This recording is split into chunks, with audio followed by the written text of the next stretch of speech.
The Triple Care Color, now ammonia-free with 100% gray coverage. If you had a scientific question, you would go to a scientist, and I presume you would expect a rational answer. And if you had a philosophical question, you would go to a philosopher, and perhaps less rational but still cogent, you would expect an answer. I have a religious question, and I come to you as a religious man to answer it. Right here, right now, I'm not an atheist. I can't equip myself with moral relativism. I'm an agnostic, and I envy your faith. I want to know why I should believe it's more probable that there is a God than there isn't. You don't have to prove absolutely that there is one. I just want to know that it's more probable that there is than that there isn't, and I want you to show me. This is easily Cliff's most educational debate, where he presents his 5 reasons for God's existence. All credit to Cliff and give me an answer for the clip used. Let's dive right in. Okay. Thanks for asking that honest question. I appreciate it. The reason that I believe that God exists is because of certain evidence. First piece of evidence, the order and the design of the cosmos points me to some type of intelligent mind, because my experience in life is, in order to bring about order, I got to work real hard. And when I get sick, I don't go running to a neophyte. When I get really sick, I go running to a highly, highly trained doctor who understands the order and design of the human body. My experience in life is, order demands an intelligent mind behind it. It doesn't come about by chance. Second piece of evidence for me. Life, in my experience, always comes from life. I don't care if it's plant life, animal life, human life. You never get life out of non-life. In other words, you never get the animate from the inanimate. Therefore, is it more reasonable for me to believe in the beginning God, or is it more reasonable for me to believe in the beginning matter and energy? Because I only see life come from life, never life come from non-life, it's far more plausible, reasonable for me to believe in the beginning God. Third point, the moral argument. I think you've been standing here while I've been articulating it. I am convinced that although there are not many, there are at least a few moral absolutes. Although there's a lot of ethical gray, probably more ethical gray than ethical black and white, there at times is ethical black and white, crystal clear. Moral absolute. Moral absolute.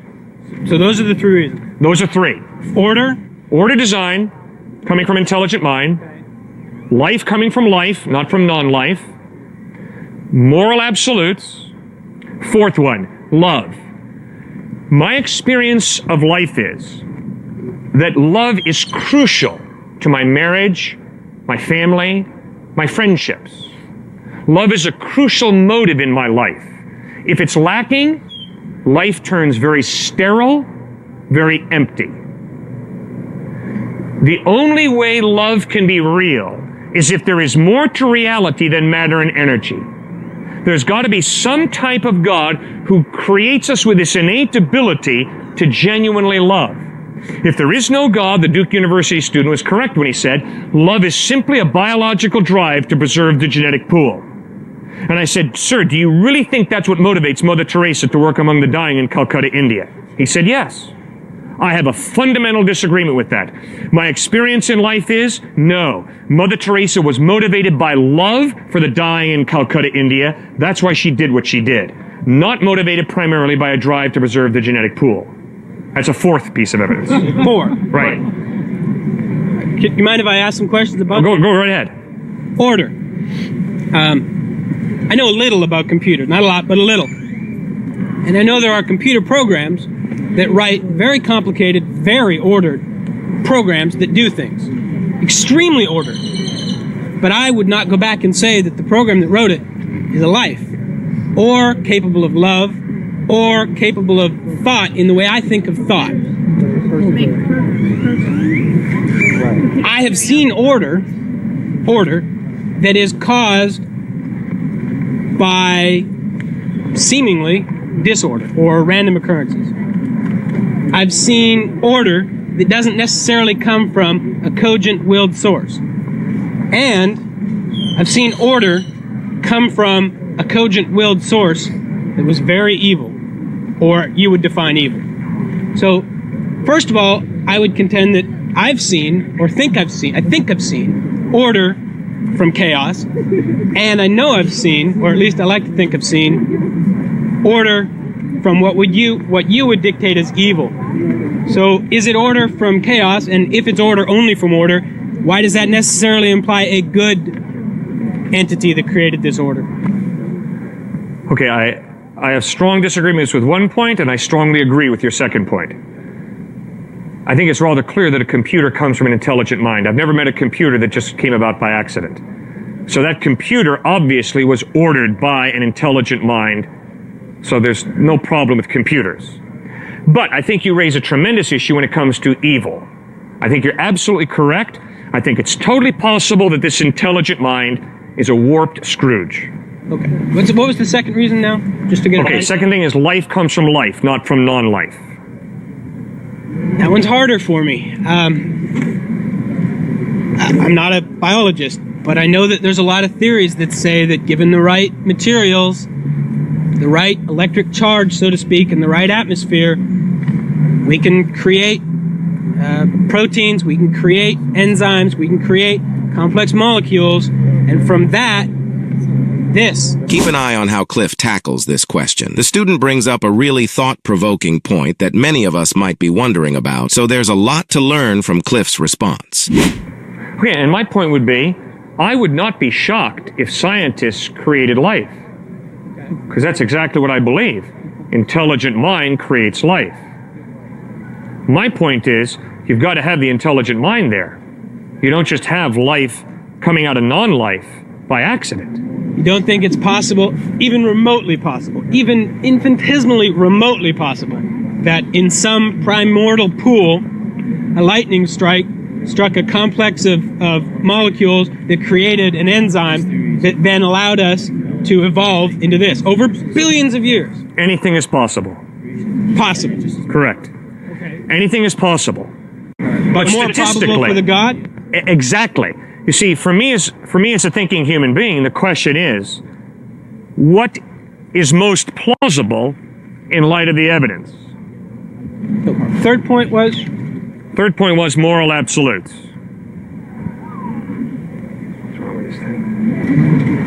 I don't have a counter for that. Fourth point was love.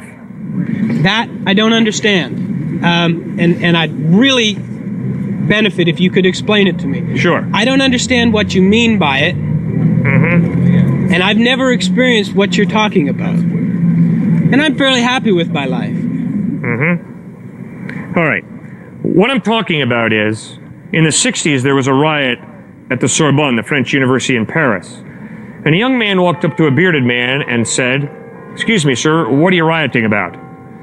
The bearded man said, "I'm protesting this lousy world." The young man asked, "Do you believe in God?" Man said, "No, I'm an atheist." Young man asked, "Do you love anyone?" Bearded man lowered his head and said, "Yes, I love a woman by whom I've had a child, and she's dying of leukemia." Young man said, "Well, if she's dying of leukemia, why don't you ditch her and go out and get some other fox who turns you on a little more?" Bearded man hauled back and almost hit the young guy. Young guy said, "Excuse me, sir, you said there is no God." Well, if there is no God, there is no innate human ability to genuinely care for somebody else. And if this woman is losing her ability to sexually excite you because her body's falling apart due to leukemia, why don't you go out and get some other fox who turns you on a little more? And then the young man pulled out a Gospel of John where we read that there is a God, and this God is love. And when he created you and me in his image, in his likeness, he placed within you and me the innate ability to love. So every atheist loves, every agnostic loves, every theist loves. Why? Because we're human beings, not machines. We're human beings created in the image and likeness of God. Is that love the only emotion that God put in us, or are all of our emotions from God? No, God gave us emotions, but due to our sin, we can twist those emotions.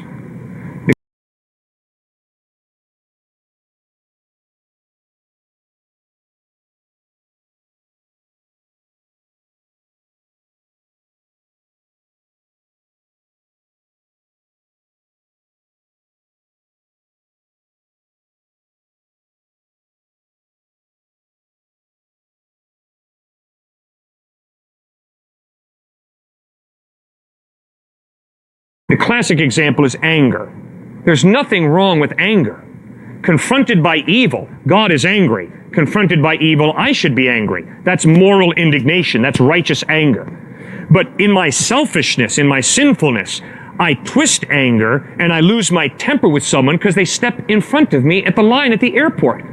Don't they know who they just stepped in front of? And so I explode in a selfish type of anger, and that's sinful. If we tie this with your creation ex nihilo argument, creation from nothing, and a counter to it, everything here from God. Was there anything before God? Was there any before God? God is eternal, so there's nothing before God. Everything from God. No, not everything from God. Because God has given you and me gifts of creativity, obviously God did not make your jacket or eyeglasses. Obviously God did not build that building.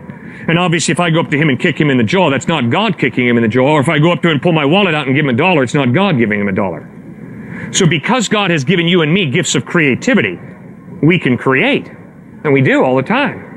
So then, some things from God, some from man. Man used in a general sense, male, female. Yeah, God's given us gifts of creativity. And as far as the moral absolutes go, you say there's some. Okay, where do I find them? 2 places. First of all, you go to your conscience. And secondly, you ask, has God revealed a standard that I can measure my conscience against? Jesus Christ claimed that he was that standard, that his ethical teachings are that standard. You can find them in the Sermon on the Mount, Matthew 5 through 7. You can find them in the 10 Commandments, Exodus 20. My conscience, the first source. First one, conscience, right. That troubles me. My conscience guides my behavior very differently from what I would assume you would guide it as yourself. That's right. I'm extremely selfish and almost exclusively act in my own interest. That's right. That is how my conscience guides me. Uh-huh. Well, I dare say, though, that occasionally you experience guilt. Maybe not often, but occasionally. My point is... Really guilt. You've never experienced guilt? Not guilt. I've regretted my actions in the sense that they didn't have the outcome I thought they were. They weren't as beneficial to me as I thought they would be. That's regret, but not guilt. All right. Speaking for myself, at times I have experienced guilt, which means I am convinced that what I did was wrong. Compared to something other than your conscience? Well, all I know is I experience guilt. My conscience informs me of it. Okay. And these 4 reasons that you've given, you feel, make it more probable that there is a God than that there isn't. Correct. And then there's another one. Okay. Your agnosticism. Okay.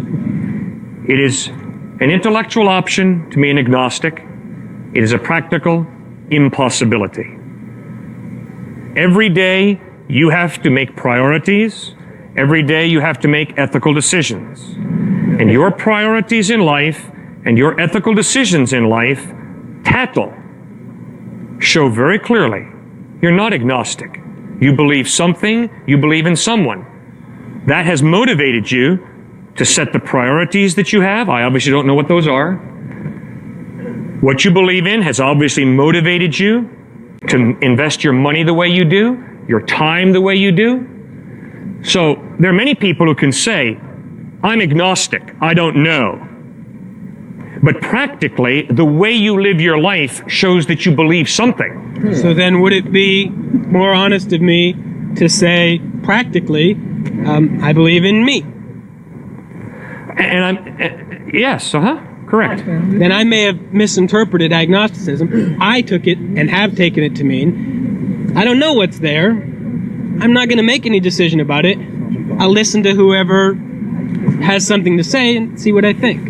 Right, and I think intellectually you can do that. But now, you have to go out and live your life. And the way you live your life shows whether you acknowledge God or not. See, that's the embarrassing thing about what we're talking about out here. The embarrassing thing about what we're talking about here is, it's not like, do you like black leather or brown leather jackets? Which is totally an issue of your own preference. Do you like Pepsi or Coke? Because you see, it really doesn't matter whether you like a brown leather jacket or a black leather jacket, whether you like Pepsi or Coke. Those are rather inconsequential issues. But the issue of God's existence is not along the lines of Pepsi and Coke, black and brown leather jackets. It's an issue that goes right to the heart of human existence, because it's an issue of What is the meaning and purpose of your life? Why do you live your life ethically the way you do? And what about life after death? Are you ever going to have to answer to anybody for the way you lived your life?